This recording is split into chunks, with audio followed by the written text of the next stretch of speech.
भी असमानता है, जो भी कमजोरियां हैं, उससे ऊपर उठकर लोगों को क्या हक अधिकार दिया जाए, ये उसके पीछे का एक भूमिका थी। ऐसे कई 2-4 भूमिका है बाबा साहब की इसमें, उसमें की एक ये भूमिका है। हम ये देखते हैं कि संविधान बनाने के पहले भी बाबा साहब ने अछूतों के लिए, पिछड़े लोगों के लिए अंग्रेजों के साथ बातचीत करके बहुत से अधिकार दिलवा दिए थे। और जब ये संविधान बना तब इस संविधान में एक अनुच्छेद ऐसा है कि ये संविधान बनने के पहले जो भी कायदे, कानून, नियम थे वो सारे खारिज होते हैं।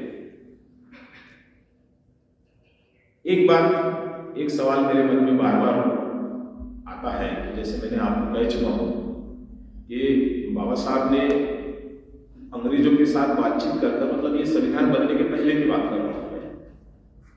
बाबा साहब ने अंग्रेजों से मिलकर काफी कुछ कानून बनवाए थे, खुद भी बनाए थे उन्होंने, और हमारे शिक्षा के दरवाजे कहो या अन्य सुविधाएं जिससे हमें वंचित रखा जाता था, वो सारी खुलवा दी। इन सारी चीजों की तरफ देखते हुए एक बात, एक प्रश्न, सवाल मेरे मन में कई बार आता था कि इस देश में जो समाज व्यवस्था है, और इस समाज व्यवस्था में खास करके जो सवर्ण समाज है, जिसको हम ब्राह्मणवादी कहते हैं, तो हम इतिहास में अगर पीछे जाकर देखें तो हमें एक बात नजर आती है कि इन सवर्ण लोगों ने यहाँ इस धरती से बुद्ध को भी खत्म कर दिया था, और बुद्ध के धम्म को भी खत्म कर दिया था, बुद्ध के संघ को भी खत्म कर दिया था।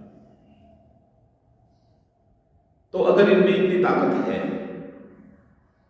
तो शायद बाबा साहब की विचारधारा को भी, बाबा साहब के कार्य को भी खत्म कर सकते थे। जो अदृश्य रूप से, जो आपको नजर नहीं आता, हमें नजर आता है, जो अदृश्य रूप से कभी कभी वो कोशिश जारी रहती है।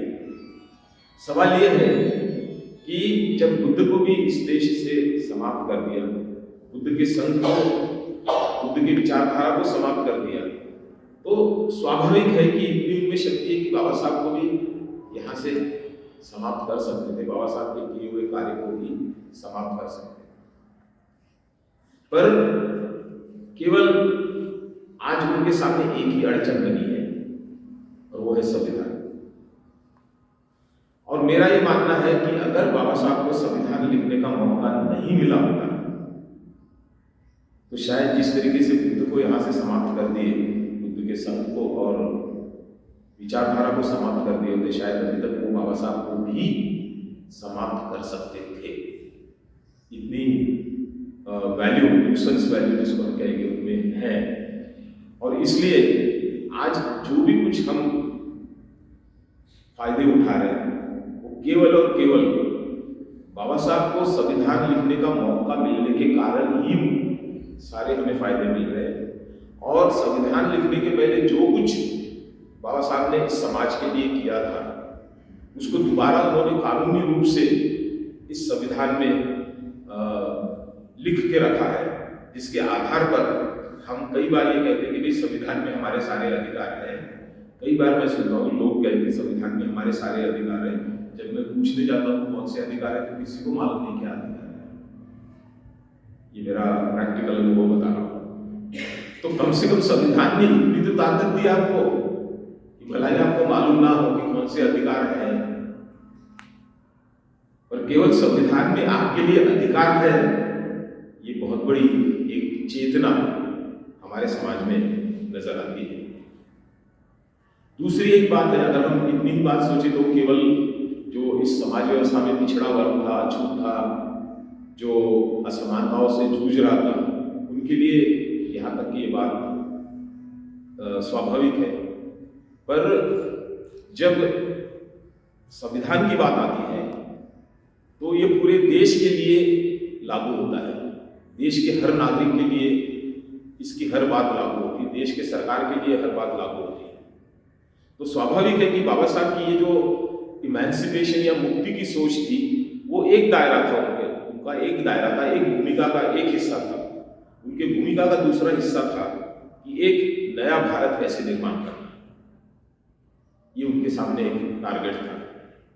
फिर चाहे वो किसी भी धर्म जाति का क्यों ना हो, ये सोच भी उनके संविधान में काफी उभर के आती है, दिखाई पड़ती है। और ये जब दिखाई पड़ती है तो कई बार ये भी सवाल मेरे मन में आता है कि जब बाबा साहब को ये मौका मिला संविधान लिखने का, तो जिस ब्राह्मणवादी लोगों ने, हिंदू संस्कृति ने बाबा साहब के ऊपर दुनिया भर के अन्याय अत्याचार किए थे, तो उनसे बदला लेने का तो ये मौका था, पर नहीं किया बाबा साहब ने ऐसा। ये नहीं, संविधान में ऐसी चीजें नहीं होती, और बाबा साहब खुद चाहते थे कि ऐसा ना करें। वो सबको समान नजरिया से देखते थे, इसलिए तो हम उन्हें बोधिसत्व कहते हैं। बोधिसत्व सबको समान नजरिया से देखते हैं। तो ये एक चीज हमें इसमें नजर आती है कि उन्होंने पूरे भारत को कैसे एक बेहतरीन देश बनाया जाए, इसके लिए भी उन्होंने बहुत कुछ चीजें संविधान में लिख के रखे। बाबा साहब की भूमिका अगर समझना है तो एक किताब जो है जिसको स्टेट एंड माइनॉरिटीज करके हम जानते हैं, वो हमने जरूर पढ़ना चाहिए। उसमें बाबा साहब की पूरी नजरिया या भूमिका हमारे सामने स्पष्ट होती है। जब बाबा साहब संविधान सभा में पहुंचे तो उन्हें ये बिल्कुल आशा नहीं थी कि संविधान लिखने का काम उनके ऊपर आएगा। ये बिल्कुल उनके सोच के बाहर की बात थी। इसलिए सोच के बाहर की बात थी क्योंकि बाबा साहब का ना तो गांधी से पड़ता था, ना नेहरू से पड़ता था, और सभी को मालूम था कि ये कांग्रेस की विचारधारा के खिलाफ वाले व्यक्ति हैं। इसलिए बाबा साहब के ऊपर ये मौका आएगा, ये तो कतई उनके दिमाग में बात नहीं थी। इसलिए बाबा साहब ने उस वक्त एक काम किया कि आने वाले संविधान में, कोई भी लिखे, आने वाले संविधान में क्या क्या चीजें होनी चाहिए, और जो मैं सोचता हूं जिसके बारे में, वो सारी चीजें मैं एक किताब रूप में संविधान सभा को पेश करूं, या संविधान सभा के हर सदस्य को किताब दूं, ताकि आगे चल के जो भी कोई काम करेगा संविधान बनाने का, वो इस पे सोचेगा। तो सारा उस किताब में लिखा हुआ है, स्टेट एंड माइनॉरिटीज में। उस किताब का नाम है स्टेट एंड माइनॉरिटीज, वो उसमें सारा लिखा हुआ है। अब स्टेट एंड माइनॉरिटीज में क्या लिखा हुआ है, मुख्य रूप से अगर इसमें से बाबा साहब की भूमिका हमें स्पष्ट होती है। मुख्य रूप से अगर देखें तो इसमें सामाजिक, आर्थिक और राजनीतिक न्याय इस देश में कैसे हो सकता है, इसके ऊपर बात बड़ी विस्तार से बाबा साहब ने लिखी है। अगर वो सारी चीजें हम जब पढ़ते हैं और उस भूमिका को मद्देनजर रखते हुए आज अगर सोचते हैं, तो मैं ये कहूंगा कि ये देश जो बाबा साहब ने उस वक्त स्टेट एंड माइनॉरिटीज में उनकी भूमिका रखी थी, उसके खिलाफ जा रहा है। बाबा साहब ने कहा था कि जिस दिन आप सामाजिक, आर्थिक, राजनीतिक न्याय इस देश में करोगे तो ये एक विकसित देश निर्माण होगा। यहाँ की जो भी असमानताएं है सामाजिक स्तर पर, आर्थिक स्तर पर, ये सारी समाप्त हो जाएगी। और अगर नहीं करोगे तो क्या होगा, ये भी बाबा साहब बताते हैं। नहीं करोगे तो कहीं तो भी इस देश का आर्थिक ढांचा निचले स्तर पर आएगा, और जब भी आर्थिक ढांचा निचले स्तर पर आता है तो इस देश में गरीबी, महंगाई, बेरोजगारी होती है, जो आज हम देख रहे हैं। इसका मतलब 1949 में, 1946 में बाबा साहब ने सोचा था कि अगर इस देश में आर्थिक, सामाजिक और राजनीतिक समानता अगर नहीं लाया गया, असमानता रही, तो इस देश का क्या नुकसान हो सकता, वो 1946 में उन्होंने सोचा था, जो आज होते हुए नजर आ रहा है। तो ये जब बाबा साहब सोच रहे थे तो किसी एक जाति या पिछले वर्ग के लिए नहीं, ये पूरे देश के लिए सोच रहे थे। और यहां से उनकी भूमिका स्पष्ट होती है कि वो एक अलग किस्म का भारत देश बनाना चाहते थे, और इसलिए वो चीज पढ़ना बहुत जरूरी है। उसके साथ साथ सरकार कैसी बननी चाहिए, सारी चीजें उसमें लिखी हुई है। तो ये एक बात हमें बताती है कि उनका नजरिया की भूमिका संविधान के प्रति क्या थी। मैं बाबा साहब के इस संविधान के संदर्भ में एक आलोचना आपके साथ शेयर करना चाहूँगा, बताना चाहूँगा, क्योंकि वैसे तो बाबा साहब जब संविधान लिख रहे थे तभी से बहुत सारी आलोचना हो रही है और बाद में भी आलोचना होते हुए हमें नजर आता है, पर उसमें से केवल एक ही आलोचना पे मैं आज बात करूँगा। एक आलोचना जो बाबा साहब पर उस वक्त की जाती थी कि जो समय लिया बाबा साहब ने संविधान लिखने के लिए, वो काफी लंबा समय लिया और ये बताया जाता कि 2 साल 11 महीने 18 दिन इतना लंबा समय लिया। अब ये 2 साल 11 महीने 18 दिन जो है, ये तो वो समय काल है जब संविधान सभा ने अपना कामकाज किया। इसका मतलब ये नहीं कि बाबा साहब ने इतना समय लिया संविधान लिखने में। काफी लोगों ने इस पर छानबीन की, खोज की और उसका अंतिम उत्तर ये सामने आया कि ये जो पूरा संविधान बाबा साहब ने लिखा है वो केवल उन्होंने 4 महीने 11 दिन में लिखा है। ये बात आपने ख्याल रखना चाहिए। अगर कोई इसमें ज्यादा इंटरेस्टेड है तो मैं अलग से कैलकुलेशन करके बताऊंगा कि 4 महीने 11 दिन कैसे होते हैं। तो 4 महीने 11 दिन में अकेले बाबा साहब ने लिखा है।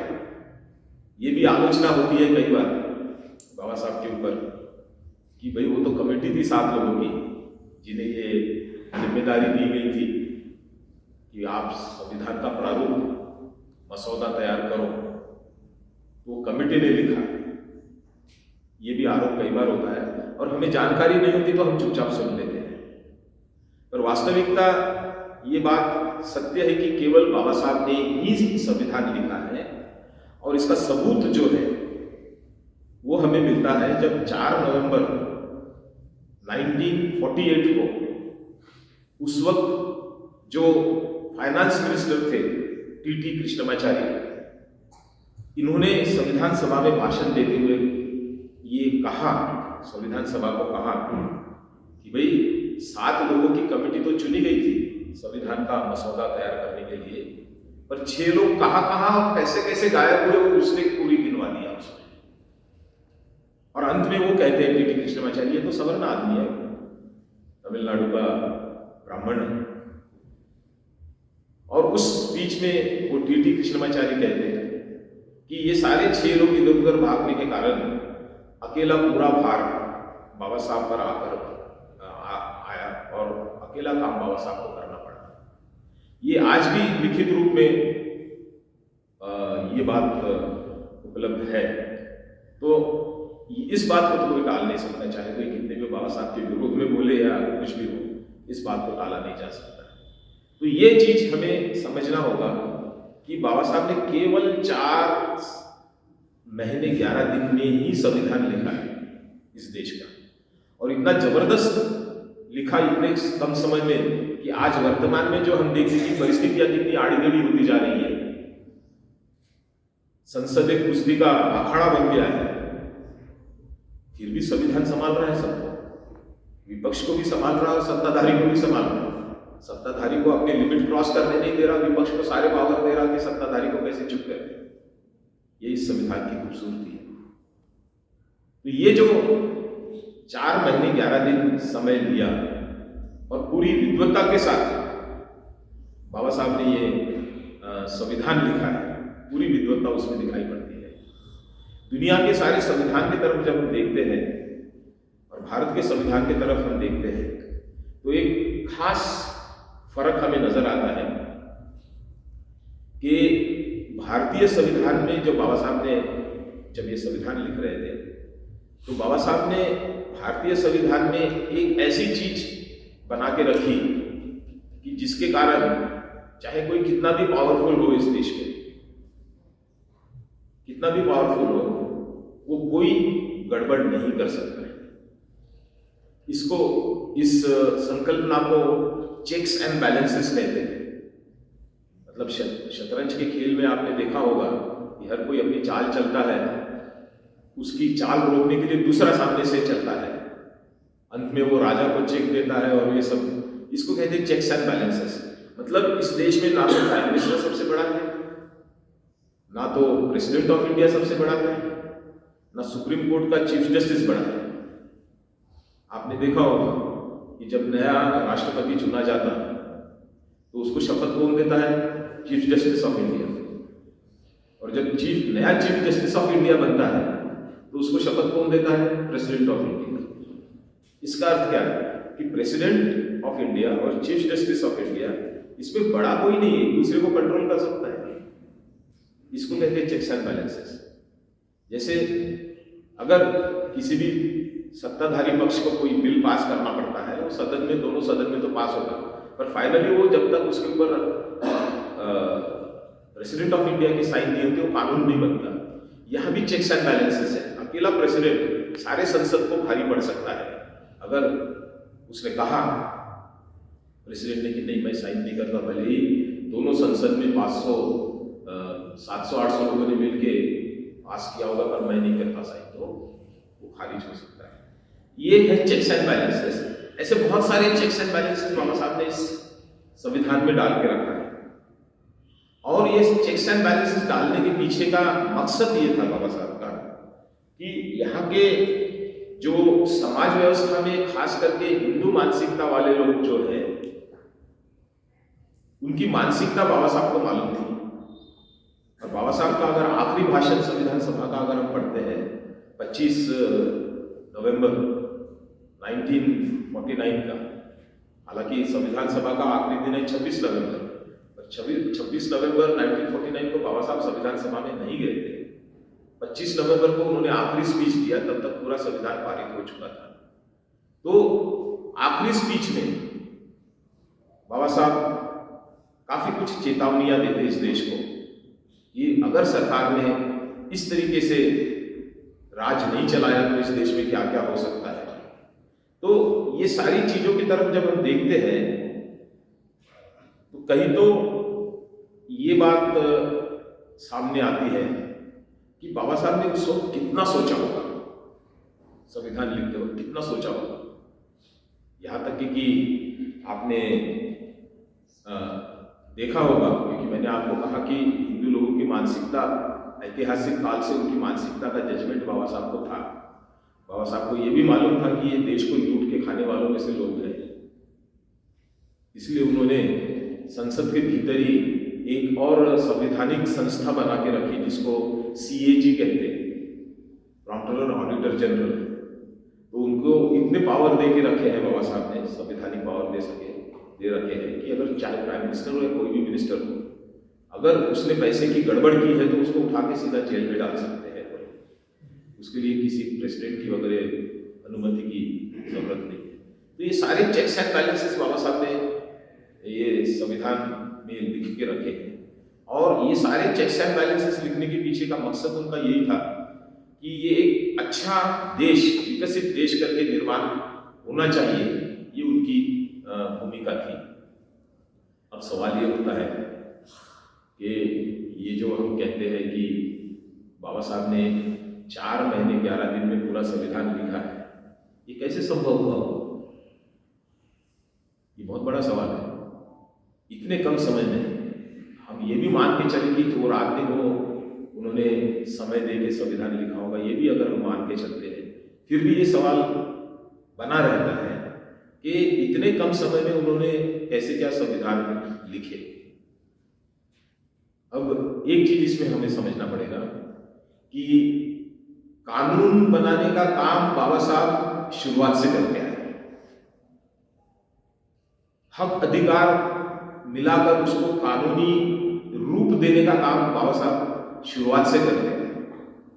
जैसे हम ये देखेंगे कि 1919 में जब वो साउथ बरो कमीशन के सामने जाते हैं बाबा साहब, तो उस साउथ बरो कमीशन को वो जो मेमोरेंडम सबमिट करते हैं, उनका जो लिखा हुआ दस्तावेज सबमिट करते हैं जो आज भी उपलब्ध है, तो उसमें बाबा साहब ये कहते हैं कि इस देश में जो पिछड़ा समाज है, अछूत है, और पिछड़ा वर्ग है उनके लिए क्या क्या प्रावधान किया जाए और उसको कानूनी रूप कैसे दिया जाए, ये उसमें बाबा साहब स्पष्ट रूप से कहते हैं।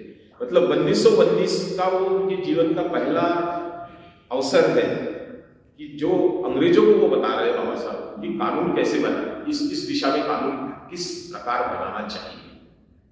ये मैं इसलिए बता रहा हूँ कि ये 4 महीने 11 दिन जो लगे उसके पीछे उनका पुराना पूरा ट्रेनिंग हो चुका है। तो साउथ बरो कमीशन में हमें ये नजर आता है।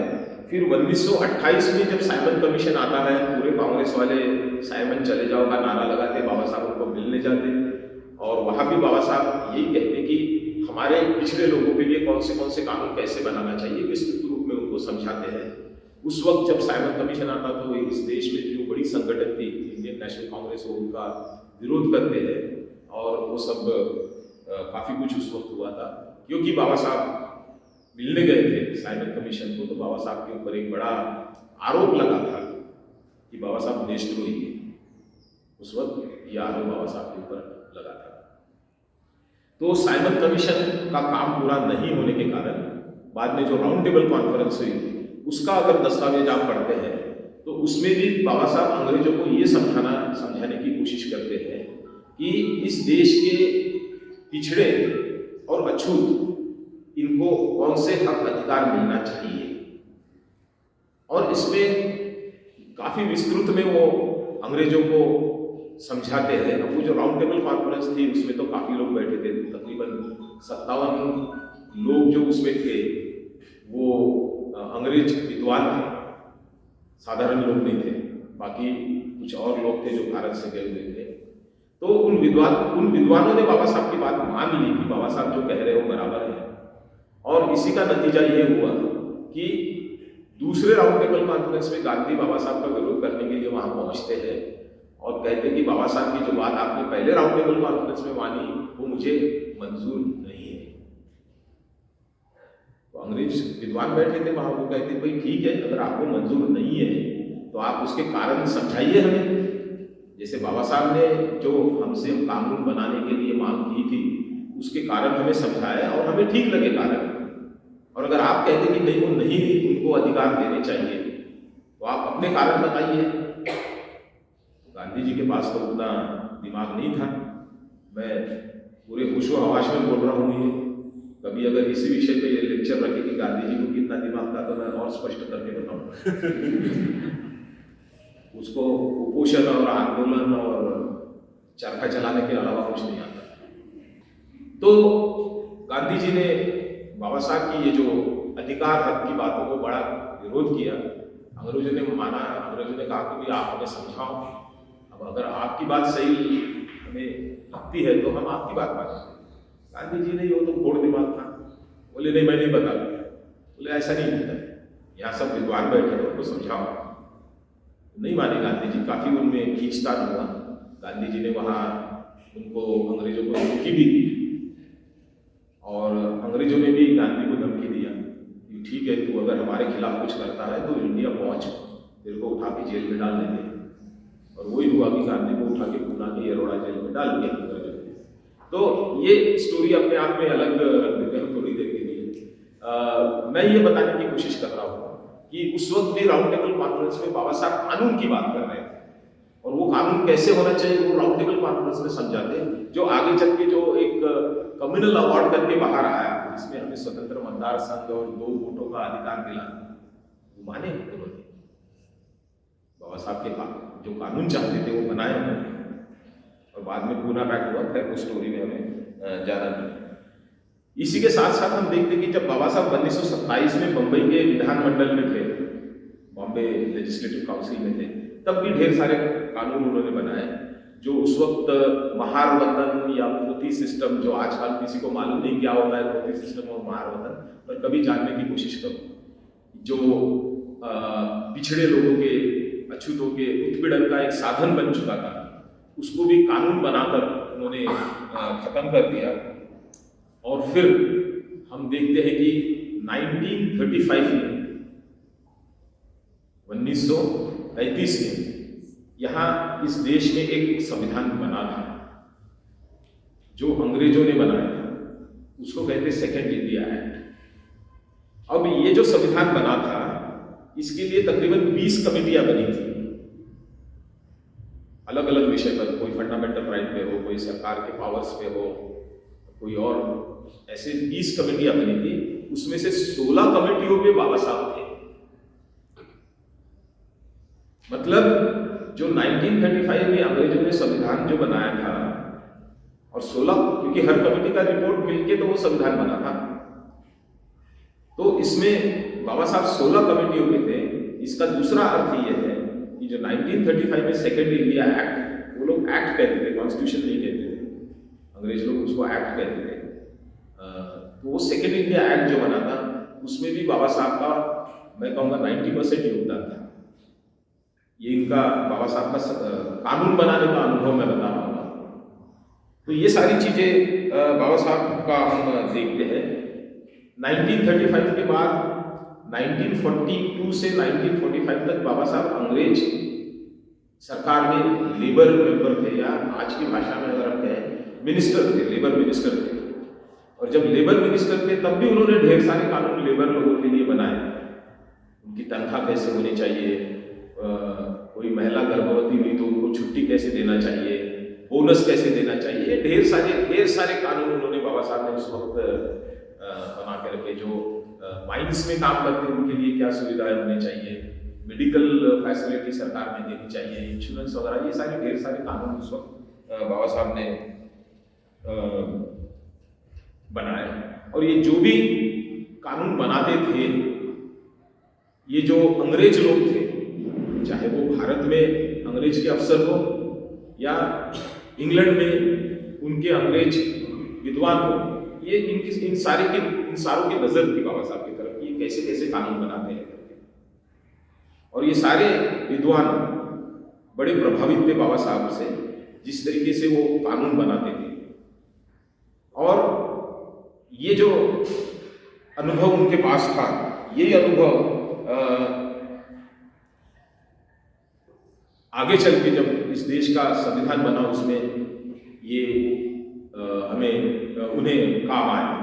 तो एक तरीके से अगर हम ये पूरा प्रवास देखेंगे बाबा साहब का कानून बनाने के संदर्भ में, तो हम ये कह सकते कि वो संविधान के एक विशेषज्ञ थे, एक फिलोसोफर थे। पर वो जो महानता थी बाबा साहब की, वो कांग्रेस वालों को मंजूर नहीं थी। क्यों? क्योंकि वो अछूत जाति है। कांग्रेस वाले चाहते थे कि इस देश का संविधान किसी अछूत आदमी के हाथ से नहीं बनना चाहिए, ये उनकी सोच थी। ये सब हिंदू मानसिकता वाले लोग थे, और वो इतने इंस्पायर्ड थे उस वक्त कि भाई अंग्रेज जा रहे, देश हमारे हाथ में आ रहा, अब हम मनु का कानून लाएंगे इस देश में। ये भावना उनके दिमाग में थी। बाबा साहब इसके 100% खिलाफ थे। बाबा साहब चाहते थे या मनुवाद नहीं बल्कि मानवतावाद का संविधान बनना चाहिए। पर पूरा कांग्रेस उनके खिलाफ था। कांग्रेस के जितने भी नेतागण थे वो सारे बाबा साहब के खिलाफ थे, और किसी भी हालत से बाबा साहब को संविधान सभा से बाहर कैसे करना चाहिए, ये कोशिश उनकी जारी थी। इसलिए जब इस देश का विभाजन हुआ, तो जहां से बाबा साहब चुन के आए थे और संविधान सभा में पहुंचे थे, वो इलाका बाबा साहब इन कांग्रेसियों ने पाकिस्तान को दे दिया। तो जहां से चुन के आए वो इलाका अगर भारत का हिस्सा नहीं, तो बाबा साहब की मेंबरशिप संविधान सभा की ऑटोमेटिकली कैंसिल होती है, वो कैंसिल हो गई।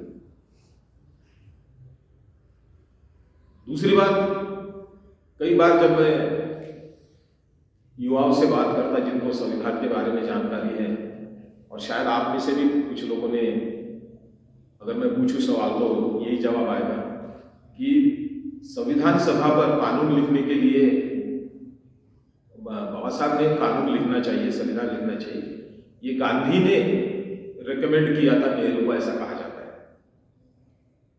कई बार लोग बताते हैं मुझे जब मैं पूछता हूँ, पर इस पर भी काफी खोज हो चुकी है। आपका अगर वो जो फिल्म बनाई है उसमें भी ये दृश्य दिखाया गया कि गांधी नेहरू को बताते कि बाबा साहब को लो, पर वास्तविकता ये कोई नहीं बताता।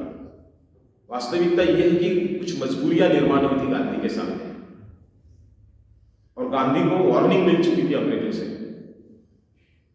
कि अगर बाबा साहब को आपने संविधान सभा में नहीं लिए वापस तो हम इस देश से नहीं जाएंगे। और जब ये मजबूरी उनके सामने आई तो गांधी के सामने कोई पर्याय नहीं रहा। उन्होंने नेहरू को बोला कि भाई देखो, ऐसा करो, आप कुछ भी करो, बाबा साहब को अंदर लो, संविधान सभा में वापस लो। तब कभी बंबई से उनको चुनवा के लाए। जो कांग्रेस ने पूरी कोशिश की थी भी किसी भी हालत में बाबा साहब संविधान सभा में नहीं आना चाहिए, उसी कांग्रेस ने ये कोशिश की कि बाबा साहब बिन विरोध वहां से चुन के आना चाहिए। ये विरोधाभास है। क्यों कर रही कांग्रेस ऐसा? कुछ ना कुछ मजबूरी है। क्या मजबूरी है? क्योंकि जब पहली बार बाबा साहब को संविधान सभा के बाहर निकाल दिया गया और उसके बाद जो घटनाएं हुई, तब अंग्रेजों ने ये कहा कि भाई एक तो जो हिस्सा आपने पाकिस्तान को दिया मतलब आज का बांग्लादेश, वो पाकिस्तान का हिस्सा था। आज जो बांग्लादेश हम कहते हैं वो पाकिस्तान का हिस्सा था, और वो पाकिस्तान को देने लायक नहीं था क्योंकि उसमें 100% जो 70-80% मुस्लिम चाहिए वो नहीं थे, बांग्ला लोग थे। बांग्ला लोग ये डायरेक्ट मुस्लिम्स नहीं है। आज भी नागपुर में या बम्बई में जाके देखो, कई बांग्लादेशी भरे हुए हैं। आप बोल नहीं सकते कि ये मुस्लिम है, बट कोई एक मुस्लिम दिख गया गाड़ी वाला, टोपी वाला, तो आप बोल सकते कि ये मुस्लिम है। बांग्लादेशी वो ओरिजिनल मुस्लिम्स है या नहीं, इसमें जरा खोज करो। तो वो हिस्सा पाकिस्तान को देने लायक नहीं था, पर बाबा साहब को बाहर निकालना था, उनको वो दिया गया। और उसके बाद जो डेवलपमेंट्स हुई, जो घटनाएं हुई, उस पर उस घटनाओं के कारण एक ऐसी परिस्थिति निर्माण हुई कि अंग्रेजों ने गांधी को सीधा सीधा कहा कि भाई किसी भी हालत में आपको बाबा साहब को संविधान सभा में लेना पड़ेगा, नहीं तो हम इस देश में जाएंगे ही नहीं। ये उस वक्त की घटी हुई घटना है, और इसलिए गांधी कहता था नेहरू को कि भाई ले लो बाबा साहब को अंदर लो। नहीं तो बाबा साहब को विरोध करने के लिए तो जगजीवन राम को खड़ा कर दिए थे कांग्रेस वालों ने। पिछड़ी जाति का चाहिए ना एक कोई, तो जगजीवन राम को खड़ा कर दिए थे। तो ये सारी इतिहास अगर हम देखते हैं तो इसमें से बाबा साहब को जो कानून बनाने का एक अनुभव, तगड़ा अनुभव था, और कानून जो उन्होंने 1919 से बनाने की जो प्रक्रिया शुरू की थी, और दुनिया के सारे विद्वान उसको पढ़ते थे। बड़े बड़े विद्वान थे दुनिया में कई ऐसे विद्वान थे उस वक्त जो कॉन्स्टिट्यूशन, संविधान लिखने के बड़े एक्सपर्ट थे। और जैसे हमारे पास का ही जो देश है भूटान, उसका कॉन्स्टिट्यूशन भी किसी विदेशी ने लिखा है। तो ऐसे कई विद्वान हैं जो अलग अलग देशों में जाके संविधान लिखते हैं। तो मैं ये जो बता रहा हूँ वो ये है कि संविधान बाबा साहब ने नहीं लिखना चाहिए, पूरी कोशिश उन्होंने की थी, इसलिए उनको संविधान सभा के बाहर निकाले। अंग्रेजों ने गांधी की नाक दबाई तो बाबा साहब दोबारा संविधान सभा में आए। फिर दिमाग का वो जो सोच था उनका कि बाबा साहब को संविधान लिखने का अवसर नहीं मिलना चाहिए, तो बदलती नहीं है चाल। तो फिर नेहरू ने एक काम किया कि 7 लोगों की एक टीम बनाई और उनको विदेश भेजा कि भाई विदेश में ये 8-10 जो नाम है जो एक्सपर्ट माने जाते थे उस समय संविधान लिखने में, उनसे जाके मिलो और उनसे ये कहो कि आप भारत आइए और हमारा संविधान लिख दो। अब ये गए उन विद्वानों के पास, सबने उनको भगा दिया, बोले ये क्या मूर्खपना कर रहे हैं, हम नहीं लिख सकते आपके देश का संविधान। क्यों? क्योंकि संविधान लिखना हमारे लिए मुश्किल काम है ऐसा नहीं है, पर आपके देश में जो परिस्थितियां हैं, इतनी सारी ढेर सारी जातियां हैं, असमानता है, भेदभाव है, छुआछूत है, ऐसे हालात में संविधान लिखने का अनुभव हमको नहीं है। तो ये सब होता है। और आखिरी में वो लंदन में एक पॉलिटिकल साइंस के प्रोफेसर थे जो संविधान लिखने में काफी एक्सपर्ट थे, जिनका नाम है प्रोफेसर जेनिंग।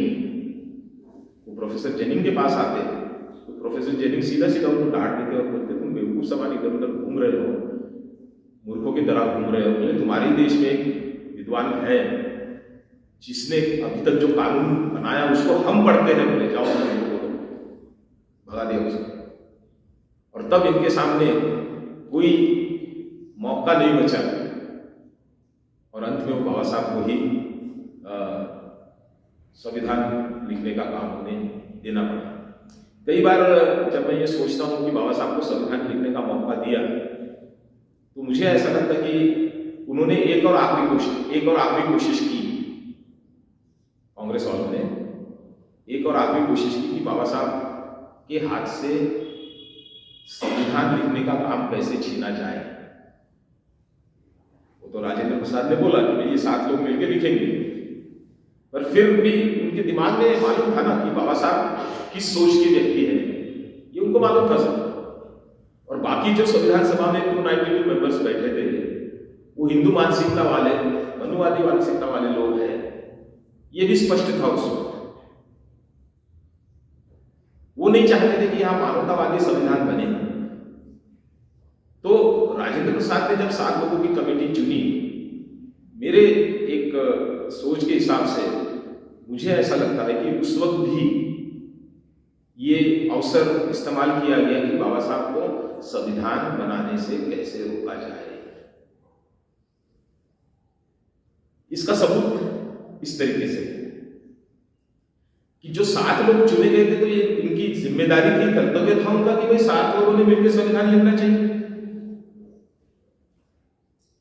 29 अगस्त 1946 को ये कमेटी चुनी गई। 30 अगस्त 1946 को ये 7 लोग इकट्ठा मिले, उसमें बाबा साहब को चेयरमैन बनाया गया और रिकॉर्ड पे ये लिखा है कि उसके बाद ये कभी मिले ही नहीं ये 7 लोग। शायद कांग्रेस ने ये सोचा होगा कि अगर ये 7 में से 6 लोगों को हम गायब कर दें तो बाबा साहब बोलेगा भैया ये अकेले का काम नहीं है, मैं नहीं लिखता संविधान, आपको क्या करना है करते बैठो। हो सकता है, पर इसके बावजूद भी हम ये देखते हैं कि ये कांग्रेस की आखिरी कोशिश थी कि बाबा साहब को इससे संविधान लिखने से कैसे अलग करें। पर ये सारी अड़चनों के ऊपर उठकर बाबा साहब ने वो संविधान लिखा, ये हमें समझना पड़ेगा। और ये एक बेहतरीन संविधान है, बढ़िया संविधान है। कई लोगों ने उस वक्त आलोचना की थी, ये संविधान कॉपी किया है, फलाने देश से फंडामेंटल राइट लिया, फलाने देश से सरकार कैसे बनाना चाहिए वो लिया, ये सारे आलोचना की थी। कितनी गहराई से वो लोग संविधान समझते मुझे मालूम नहीं, पर अगर इस आलोचना में सच्चाई है ऐसा मान के चलते हैं तो 1952 में संविधान बनने के बाद की बात कर रहा है। 1952 में अमेरिका की कोलंबिया यूनिवर्सिटी ने बाबा साहब का सत्कार क्यों किया कि तुमने बेहतरीन संविधान बनाया? क्या वो कोलंबिया यूनिवर्सिटी वाले अमेरिकन लोगों को समझता नहीं कि कॉपी किया? वो तो पहले पकड़ लेते। अगर कहीं से कॉपी किया है बाबा साहब ने तो अमेरिका वाले लोग तो पहले पकड़ लेंगे। वहां सब एक से बढ़कर एक लोग हैं, और वो भी कोलंबिया यूनिवर्सिटी। कोलंबिया यूनिवर्सिटी कोई साधारण यूनिवर्सिटी नहीं है। तो इस बात में कोई तथ्य नहीं है जो आलोचना होती बाबा साहब के ऊपर, इस बात में कोई तथ्य नहीं है कि बाबा साहब ने कहीं से संविधान का कॉपी किया है। और बाबा साहब ने खुद इस आलोचना का जवाब दिया था, उनके जीते जी उन्होंने इस सारे आलोचना का जवाब दिया था, जो 4 नवंबर 1948 के उनके भाषण में उन्होंने सारी स्पष्टता दी थी कि भाई ऐसा नहीं है। अगर आप कहते कि मैंने ऑस्ट्रेलिया से कॉपी किया तो वो ये बताते कि ऑस्ट्रेलिया के संविधान में ऐसा ऐसा लिखा है, मैंने वैसा नहीं लिखा। इंग्लैंड के संविधान में ऐसा है, मैंने वैसा नहीं लिया। ये सारी चीजें काफी विस्तृत में बाबा साहब बताते हैं। काफी देशों के संविधान का संदर्भ लेके बाबा साहब इस आलोचना का जवाब देते। इसका अर्थ यह हुआ कि बाबा साहब को दुनिया के ढेर सारे संविधानों का अभ्यास था,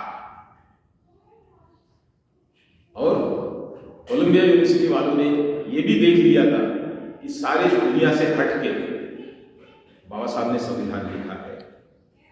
इसीलिए 1952 में उनके सम्मान में बाबा साहब को कोलंबिया यूनिवर्सिटी ने LLD ये डिग्री प्रदान की। इसीलिए ये एक बेहतरीन दस्तावेज उन्होंने निर्माण किया था। तो ये बात बहुत सी आलोचनाएं जो है उसमें कोई दम नहीं है। खैर ये आलोचनाएं इसलिए निर्माण होती है कि एक अछूत आदमी ने संविधान लिखा, और अगर ये किसी सवर्ण आदमी ने लिखा होता तो उसको सर पे लेके नाचे होते। और ये भी बात सही है, बाबा साहब ने एक जगह कहा कि पिछड़ी जाति के आदमी ही कर सकते हैं ऐसे बड़े बड़े काम। बाबा साहब ने कहा था कि जब वेद लिखने का प्रसंग आया तो व्यास नाम के एक व्यक्ति को बुलाया गया जो पिछड़ी जाति का था, उसको वेद व्यास कहते था ना ऐसा। जब रामायण लिखने की बात आई तो वाल्मीकि नाम के एक आदमी को बुलाया जिसको हम वाल्मीकि रामायण जानते हैं, वो भी पिछड़ी जाति का था। और जब संविधान लिखने की बारी आई तो मुझे बुलाया गया। ये बाबा साहब खुद कहते। इसका अर्थ क्या है? ये दिमाग की बातें सवर्ण लोग नहीं कर सकते। क्यों नहीं कर सकते? क्या उनको दिमाग नहीं है? दिमाग जरूर है, पर उनका दिमाग दूषित है। उनका दिमाग उनके काल्पनिक शास्त्रों से नियंत्रित है। हमारा दिमाग मानसिकता से, मानवता से, हमारी मानसिकता मानवता से नियंत्रित होती है। इसलिए हम सोचेंगे तो भलाई का ही सोचेंगे। ये उसके पीछे का मेन कारण है। एक और चीज हम देखते कि जैसे ये सारी बातें हम इसलिए कर रहे हैं कि 4 महीने में कैसे लिखा होते हैं। एक और चीज है, बाबा साहब को जो यूनाइटेड नेशन का जो एक संविधान है उसका भी गहरा नॉलेज था। जो एक आज भी हम कहते हैं ना संयुक्त राष्ट्र, उसका भी अपना एक कॉन्स्टिट्यूशन है। तो उसका भी बहुत कुछ नॉलेज बाबा साहब को था। और कितना गहरा नॉलेज था इसका एक मिसाल के तौर पर मैं आपके सामने बात रखने की कोशिश करूंगा कि कश्मीर को लेके जब इस देश में विवाद उभर के आया, मतलब भारत स्वतंत्र हो चुका, 15 अगस्त 1947 का दिन पलट गया था, फिर भी कश्मीर भारत में शामिल नहीं हुआ था। भारत से अलग था कश्मीर। और ये कोशिश चल रही थी कि पाकिस्तान उधर से जो जिना बैठा हुआ था वो कश्मीर को पाकिस्तान में शामिल करने की कोशिश कर रहा था। और कश्मीर पाकिस्तान में शामिल होने का कारण, पाकिस्तान में लेने का कारण ये था कि कश्मीर में अगर आए और कश्मीर से नीचे जम्मू में आए तो भारत पर अटैक करना आसान होता पाकिस्तान, क्योंकि वो मैदानी इलाका है, जम्मू ये मैदानी इलाका है। पर श्रीनगर से आगे अगर देखोगे तो पूरा पहाड़ी इलाका है। तो पहाड़ी इलाके से भारत के ऊपर अटैक करना बहुत मुश्किल था। तो कहीं तो भी जिन्ना का उस वक्त एक सोच थी कि किसी भी हालत में हम जम्मू कश्मीर को पाकिस्तान में अगर शामिल किए तो फिर भारत के ऊपर अटैक करना ये आसान हो जाए। और ये चिंता भारत के नेताओं को भी तकलीफ दे रही थी। ये अगर कहीं ना कहीं जम्मू कश्मीर उनके हाथ में चले जाता है तो फिर भारत में तो कहीं भी घुस सकते पाकिस्तान में। पर ये सब चक्कर में आपका स्वतंत्रता 15 अगस्त 1947 को झंडा चढ़ गया, फिर भी कश्मीर भारत में शामिल नहीं हुआ था। नेहरू ने अंत में ये डिसीजन लिया कि भाई इस समस्या को हम सॉल्व करने के लिए यूनाइटेड नेशन में जाएंगे, क्योंकि उस वक्त पाकिस्तान आर्मी ऑलरेडी कश्मीर में घुस चुकी थी। और नेहरू ने यह निर्णय लिया कि हम यूनाइटेड नेशन में जाएंगे इस प्रॉब्लम का सोल्यूशन निकालने के लिए। बाबा साहब ने नेहरू को बोला, देख कि यूनाइटेड नेशन में मत जा, वहां तेरे को सोल्यूशन नहीं मिलने वाला है, उसके कानून नहीं मालूम तुझे। नहीं माना गया, वो गया यूनाइटेड नेशन ने कहा, क्या कहा कि जहां तक ये पाकिस्तान आर्मी घुस चुकी है, वॉर हो रहा है, वहां पूरा फुल स्टॉप लगा दो और ये वॉर बंद करो। इसका नतीजा क्या हुआ? इसका नतीजा ये हुआ कि भारत का आज एक हिस्सा ऐसा है जिसको पाक ऑक्युपाइड कश्मीर बोलते हैं, वो पाकिस्तान के कब्जे में, भारत के हाथ में नहीं।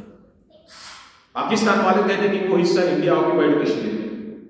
वो विवाद का कारण बन चुका है और ये विवाद अभी तक सॉल्व नहीं। बाबा साहब ने कश्मीर की समस्या कैसे हल करना चाहिए इसमें भी बताया था। यूनाइटेड नेशन में जाके इसका हल नहीं मिलेगा ये भी कहा था बाबा साहब ने कश्मीर की समस्या पे कानूनी तौर पे ये कहा था कि आप ऐसा करो, कश्मीर को 3 हिस्से में विभाजित करो।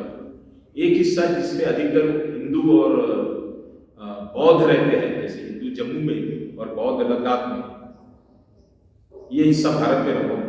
जिस इलाके में मुस्लिम अधिक संख्या में रहते, कश्मीर घाटी, वो पाकिस्तान को दे दो। और फिर एक इलाका ऐसा बचता जिसको सीज फायर जोन करके डिक्लेयर करो। सीज फायर जोन मतलब उस इलाके में लड़ाई नहीं लड़ी जाएगी, और वही एक इलाका ऐसा है जहां से पाकिस्तान हर वक्त अंदर घुसता है। तो कहने का मतलब ये है कि वो तो सोल्यूशन नहीं माना, पर कहने का मतलब ये है कि बाबा साहब ने उस वक्त भी यूनाइटेड नेशन के बारे में भी उनको पूरी जानकारी थी कि कानून कैसे है यूनाइटेड नेशन के।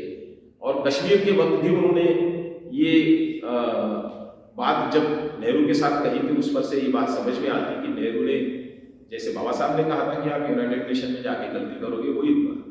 तो एक तरीके से हम देखते हैं कि बाबा साहब को ये पूरा अनुभव, काफी तगड़ा अनुभव था कानून के बारे में, और इसलिए कोलंबिया यूनिवर्सिटी ने उन्हें जो सम्मानित किया, वो डॉक्टर ऑफ लॉ की पदवी से सम्मानित किया। LLD doctor of law Columbia university की जो होती है, दुनिया की जानी मानी यूनिवर्सिटी कहलाई जाती है। तो ये सारी चीजें हमें नजर आती है। इस संविधान की खासियत ये है कि आपको धर्म की स्वतंत्रता देते हुए भी इस देश को धर्मनिरपेक्ष रखा बाबा साहब ने। ये बहुत बड़ी खासियत है। हर धर्म को स्वतंत्रता दी कानून से, पर देश धर्मनिरपेक्ष है। ये कंसेप्ट दुनिया में किस देश के संविधान में मिलता है, ये जानकर मुझे पता लगता है। दूसरी बात, जो लोकतंत्र को बाबा साहब ने, लोकतंत्र ये तो दुनिया भर इस शब्द का इस्तेमाल होता है, तो लोकतंत्र के बारे में जो दुनिया भर परिभाषा की गई है, उसके खिलाफ जाके बाबा साहब ने एक नई परिभाषा की। दुनिया भर में यही परिभाषा है कि भाई लोगों की सरकार, लोगों के लिए सरकार, ये सारी चीजें, government for the people, of the people, by the people. ठीक है, इस देश में तो गवर्नमेंट बाय द पीपल है क्योंकि हम लोग वोट देके बनाते हैं, पर क्या वो लोगों के लिए है सरकार? बाबा साहब के लिए डेफिनेशन भारत में लागू नहीं होती। तो लोकतंत्र को डिफाइन करते वक्त, पुनर्परिभाषित करते वक्त बाबा साहब ने ये कोशिश की कि लोकतंत्र के माध्यम से यहाँ समता, स्वातंत्र्य, न्याय कैसे प्रस्तापित होगा। एलिमिनेशन ऑफ कास्ट में अगर आप पढ़ते हो तो आपको ये बात दिखाई पड़ती कि बाबा साहब ये कहते हैं कि लोकतंत्र वो एक साधन है जिसे इस्तेमाल करके इस देश की सरकार ने यहाँ समता, स्वातंत्र्य, न्याय प्रस्तापित करने के तौर तरीके ढूंढना चाहिए। ये इनकी नई परिभाषा है बाबा साहब के लोकतंत्र के बारे में। खैर इसमें मैं डिटेल में नहीं जाऊंगा।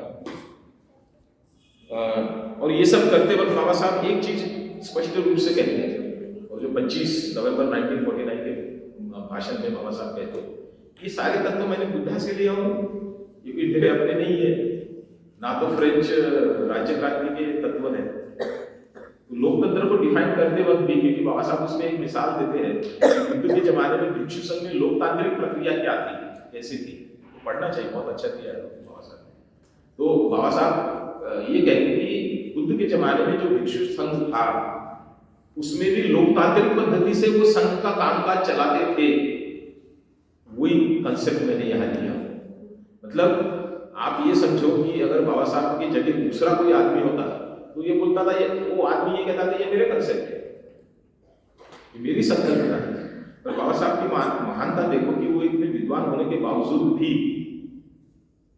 बुद्ध का मान, सम्मान रखते हुए स्पष्ट रूप से कहा कि बुद्ध के शिक्षा से मैंने लिया हुआ।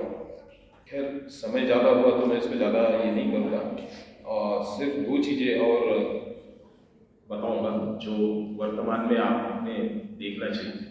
कि वो आखिरी लेक्चर जो था 25 नवंबर 1949 का, उसमें बाबा साहब ने ढेर सारी चेतावनियाँ दी सरकार को। और एक चेतावनी ये थी कि बाबा साहब ने कहा कि इस देश में मैं देख रहा हूँ कि बहुत से राजनीतिक दल है, ये पार्टी, बहुत से राजनीतिक दल है जो केवल जाति और धर्म के आधार पर बने हुए हैं। ये तो बात सच है, जो केवल जाति और धर्म के आधार पर ये राजनीतिक दल बने हैं। पर जब ये लोग सत्ता में आएंगे तो क्या ये लोग धर्म को ऊपर रखेंगे या देश को ऊपर रखेंगे, ये मुझे मालूम नहीं। साहब कहते हैं ये लोग धर्म को ऊपर रखेंगे या देश को ऊपर रखेंगे मुझे मालूम नहीं, पर अगर इन्होंने धर्म को देश के ऊपर रखा तो इस देश का इतना बड़ा नुकसान होगा कि हो सकता है शायद हमें ये जो आज स्वतंत्रता मिली है वो भी हम खो देंगे। ये बहुत बड़ा वार्निंग, चेतावनी उस वक्त बाबा साहब ने दी थी। इसके डिटेल में मैं अभी नहीं जाना चाहता। एक और चेतावनी बाबा साहब ने ये दी थी जो उस 25 नवंबर की लेक्चर में बाबा साहब ने कहा था कि 26 जनवरी 1950 में, 26 जनवरी 1950 में लागू हुआ संविधान। 26 जनवरी 1950 में हम एक विसंगत जीवन में प्रवेश करेंगे जिसमें राजनीति में तो हमें समानता रहेगी क्योंकि हमें वोटिंग का अधिकार मिला है, पर सामाजिक और आर्थिक जीवन में जो असमानताएं हैं उसको अगर सरकार ने जल्द से जल्द अगर हटाया नहीं तो जो लोग इस आर्थिक और सामाजिक असमानता से पीड़ित है वो लोग एक न एक दिन इस देश का जो लोकतांत्रिक ढांचा है उसको उद्ध्वस्त कर देंगे। ये बात बाबा साहब ने 25 नवंबर 1949 को कहा था। जब इस बात की तरफ मैं देखने की कोशिश करता हूं तो मुझे ये होते हुए नजर आ रहा है। क्यों नजर आ रहा है? इसलिए कि इस देश में जो एक नक्सलाइट मूवमेंट उभर के आई है, वो नक्सलाइट मूवमेंट कौन है? क्या मां के पेट से नक्सलाइट पैदा नहीं हुए?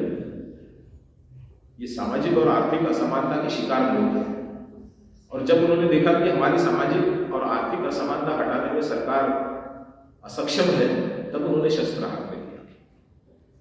बाबा साहब ने जो 49 में कहा था वो सही निकला।